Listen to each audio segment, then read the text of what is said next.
There is a profound difference between a machine that is technically perfect and a machine that is actually running. You can have the latest operating system, you can have a frame made of gold and silver, but without a connection to the power grid, you have nothing but a very expensive paperweight.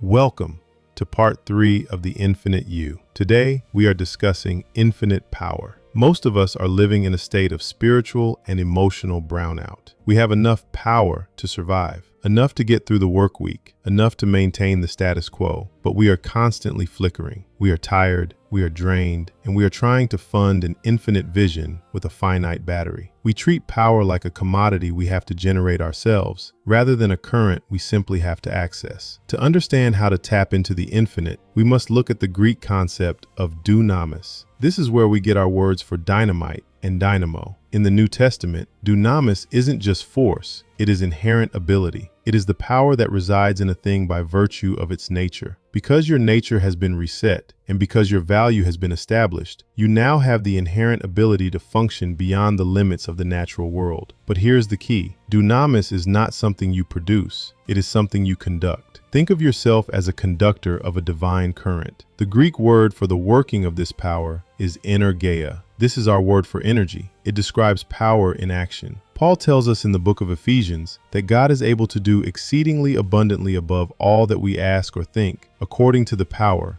the dunamis, that works, the energeia, within us. Notice the architecture of that statement. The limit of what God does for you is determined by the current that is moving through you. If the current is blocked by the finite files of fear, doubt, or self-reliance, then the exceedingly abundantly stays trapped in the potential state. It never becomes kinetic. The problem for most of us is that we are trying to run our lives on internal combustion. We are trying to burn our own willpower, our own intellect, and our own strength to get results. But internal combustion always produces heat and friction. That is what we call burnout. Burnout is the biological signal that you are trying to generate power that you are only meant to conduct. Infinite power requires a shift from effort to alignment. In the natural world, a turbine doesn't try to make electricity. It simply aligns itself with the flow of the water or the wind. When it is aligned, the power is a byproduct of its position. This is the secret of the infinite life. When you align your thoughts with the source, when you align your actions with your design, the dunamis begins to flow as a natural byproduct. You stop trying to be creative, and you start being a channel for divine creativity. You stop trying to be strong, and you start accessing the strength that has no end. This is the logikos, the logical service we discussed in part 1. It is only logical that a creature designed by an infinite God would have access to infinite resources, but access requires an interface. This is why the renovating of the mind is so critical. Your mind is the transformer. It takes the high voltage power of the spirit and steps it down into practical, usable, physical action. If your mind is still set to finite mode, it will blow a fuse the moment God tries to flow infinite opportunity through you. You have to expand your capacity to believe before you can expand your capacity to achieve. Today, we are switching the power source. We are moving from the battery of self to the grid of the kingdom. We are moving from the friction of hustle to the flow of grace. Grace is not just a theological concept for forgiveness. Grace is the divine current that makes the impossible look easy. You were not designed to run on empty. You were not designed to flicker. You were designed to be a high-performance, high-voltage, physical manifestation of the power of God. Stop trying to generate. Start learning to conduct. It's time to plug in. It's time to access your infinite power.